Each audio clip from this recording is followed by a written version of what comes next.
जय श्री कृष्ण। आपका मेरी चैनल में स्वागत है। आज हम बात करेंगे जैन धर्म के भगवान पार्श्वनाथ जी की जन्म जयंती के बारे में और उनके जीवन चरित्र का अद्भुत वर्णन द्वारा संपूर्ण माहिती प्रदान करूंगा। जैन धर्म के 24वें तीर्थकर है। उनमें से प्रथम ऋषभनाथ है तो अंतिम महावीर स्वामी है। भगवान पार्श्वनाथ जैन धर्म के 23वें तीर्थकर है। पार्श्वनाथ वास्तव में ऐतिहासिक व्यक्ति माने जाते हैं। उनमें से इनसे पूर्व श्रमण धर्म की धारा को आम जनता में पहुंचाना नहीं जाता था। तब भगवान पार्श्वनाथ से ही श्रमणों को पहचान मिली है, जिसमें मुनि आयिका, श्रावक श्राविका होते हैं। और आज भी जैन समाज इसी स्वरूप में है। सभी अनुयायियों, स्त्री हो या पुरुष, सभी को समान माना जाता था।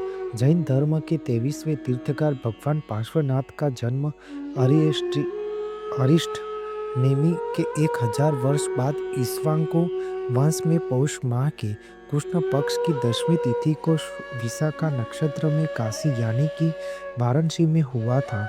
हिंदी कैलेंडर के अनुसार वर्ष 2024 उनकी जन्म जयंती 25 दिसंबर 2024 बुधवार के दिन है। जैन धर्म के पुराणों के अनुसार तीर्थकर बनने के लिए भगवान पार्श्वनाथ को पूरे 9 जन्म लेने पड़े थे।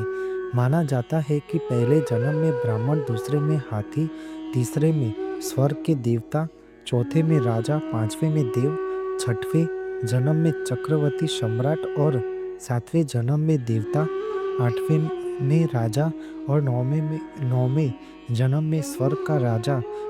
उसके बाद 10वें जन्म में उन्हें तीर्थकर बनने का सौभाग्य प्राप्त हुआ। पूर्व जन्म के संचित पुण्यों और 10वें जन्म के तप के फल स्वरूप ही वह जैन धर्म के 23वें तीर्थकर बने। भगवान पार्श्वनाथ के पिता का नाम अश्वसेन और माता का नाम वामदेवी था। अश्वसेन वाराणसी के राजा थे।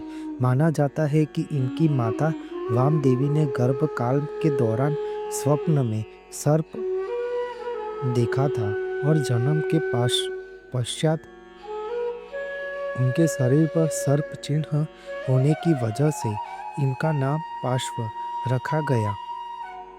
दिगंबर धर्म के मतावलंबियों के अनुसार पार्श्वनाथ बाल ब्रह्मचारी थे, जबकि श्वेतांबर मतावलंबियों का एक गड़ा उनकी बात का समर्थन करता है, लेकिन दूसरा गड़ा उन्हें विवाहित मानता है।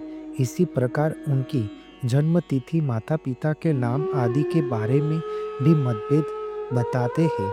बचपन में पार्श्वनाथ का जीवन राजसी वैभव और ठाट बाट में व्यतीत हुआ।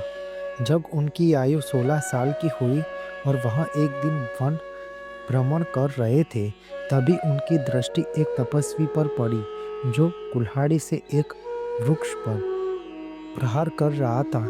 यह दृश्य देखकर पार्श्वनाथ सहज ही चीख उठे और बोले, ठहरो, उन निर्जीव जीवों को मत मारो।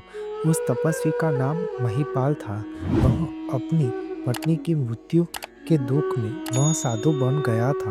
वह क्रोध से पार्श्वनाथ की ओर पलटा और कहा, किसे मार रहा हूँ मैं? देखते नहीं, मैं तो तप के लिए लकड़ी काट रहा हूँ। पार्श्वनाथ ने व्यथित स्वर में कहा, लेकिन उस वृक्ष पर नाग नागिन का जोड़ा है। महिपाल ने तिरस्कार पूर्वक कहा, तू क्या त्रिकालदर्शी है? लड़के और पुनः वृक्ष पर वार करने लगा। तभी वृक्ष के चीरे तने से छटपटाता रक्त से नहाया हुआ नाग नागिन एक जोड़ा बाहर निकला। एक बार तो क्रोधित महिपाल उन्हें देखकर कांप उठा, लेकिन अगले ही पल वह धूर्ततापूर्वक हंसने लगा। तभी पार्श्वनाथ ने नाग नागिन को मंत्र सुनाया, जिससे उनकी मृत्यु की पीड़ा शांत हो गई और अगले जन्म में वह नाग जाति के इंद्र, इंद्राणी, धरेंद्र और पद्मावती बने और मरणोपरांत महिपाल संबर नामक दुष्ट देव के रूप में जन्म लिया। पार्श्वनाथ को इस घटना से संसार के जीवन मृत्यु से विरक्ति हो गई। उन्होंने ऐसा कुछ करने की ठानी जिससे जीवन मृत्यु के बंधन से हमेशा के लिए मुक्ति मिल सके। उनके जीवन के कुछ साल और बीत गए। जब वह 30 वर्ष के हुए तो उनके जन्म दिवस पर उनके राजाओं ने उपहार भेजे थे। अयोध्या का दूत उपहार देने लगा तो पार्श्वनाथ ने उससे अयोध्या के वैभव के बारे में पूछा। उसने कहा, जिस नगरी में ऋषभ देव आदि अजितनाथ, अभिनंदननाथ, सुमितनाथ, अनंतनाथ जैसे 5 तीर्थकरों ने जन्म लिया हो, उनकी महिमा को क्या कहे। कहा वहाँ तो पग पग पर पुण्य बिखरा पड़ा है। इतना सुनते ही भगवान पार्श्वनाथ को एकाएक अपने पूर्व 9 जन्मों का स्मरण हो गया और वह सोचने लगे, इतने जन्म उन्होंने यूं ही गवा दिए।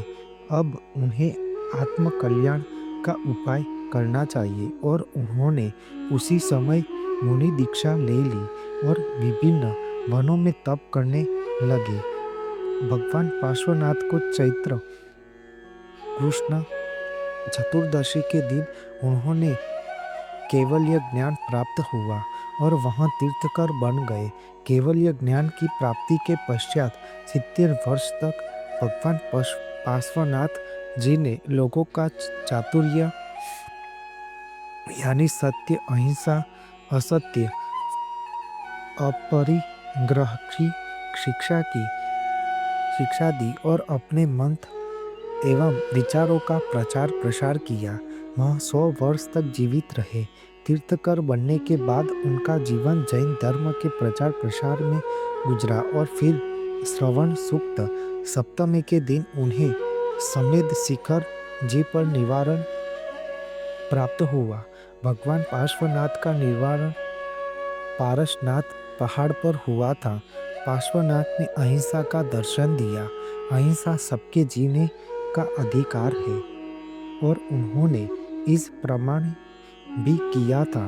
आज भी भगवान पार्श्वनाथ की कई चमत्कारिक मूर्तियां देश भर में विराजित है। उनकी मूर्ति के दर्शन मात्र से ही जीवन में शांति का एहसास होता है। ऐसा माना जाता है कि महात्मा बुद्ध के अधिकांश पूर्वज भी पार्श्वनाथ धर्म के अनुयायी थे। ऐसे तीर्थकर को शत नमन हो।